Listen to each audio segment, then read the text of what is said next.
After more than a week of massive protests, the human tide showed no sign of abating. It was Carrie Lam's second backstep in as many days.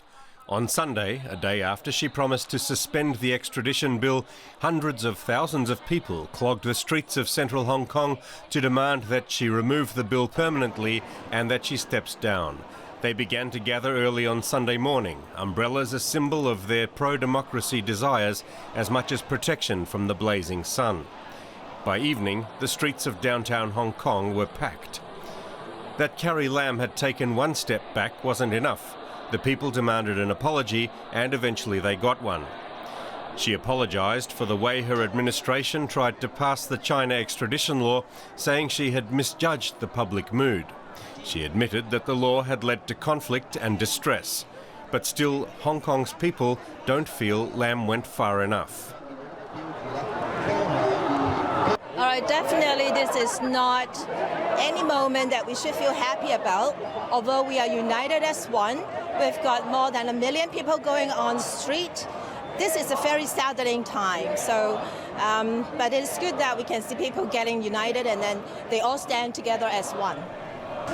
Public anger still seethes following violent clashes on Wednesday when police used tear gas, rubber bullets and beanbag rounds to disperse tens of thousands of protesters. We must teach the children to tell right from wrong. Hong Kong students came out peacefully to express their opinions. Even though they were a little impulsive, the police should not use rubber bullets, tear gas and beanbag rounds to deal with students. Now it appears that nothing short of Carrie Lam's resignation will make the people back down. For some analysis, I'm joined now by Bernhard Bartsch. He's a senior Chinese expert at the Bertelsmann Institute here in Berlin. Thanks so much for being on our program. So many people have been comparing these current protests in Hong Kong to the umbrella movement 5 years ago.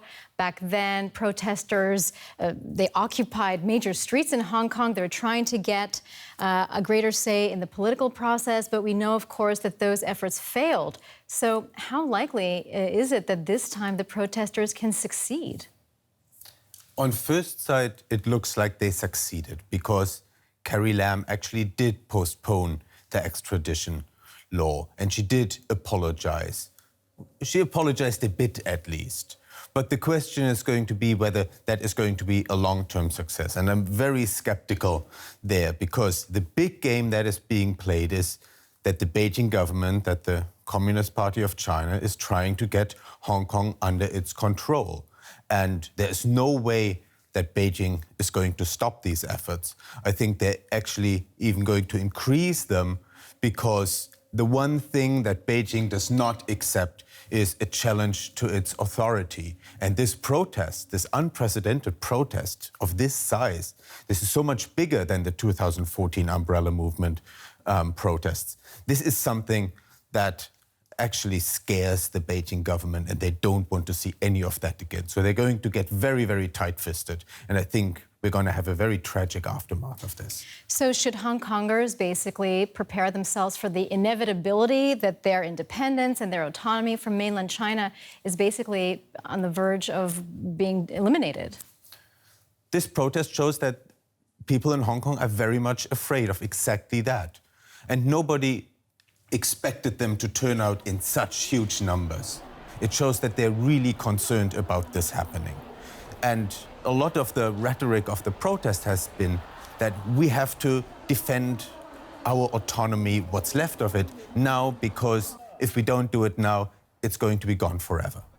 Well, the leader of Hong Kong, Carrie Lam, she was saying this is really about a lack of communication or that an explanation what this extradition bill is really about.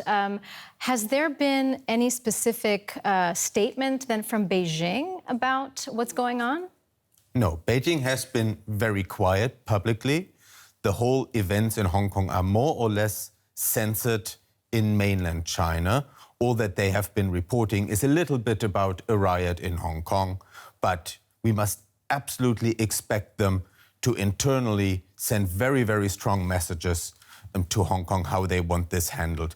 Basically, from their point of view, Carrie Lam had one job to do, and that was to keep Hong Kong stable and to not have any protests. And she failed majorly in this one big task that she had from Beijing. So she is going to get a lot of heat from the central government. All right. Bernhard Bartsch, senior Chinese expert at the Bertelsmann Institute here in Berlin. We thank you very much for your insights. Thank you.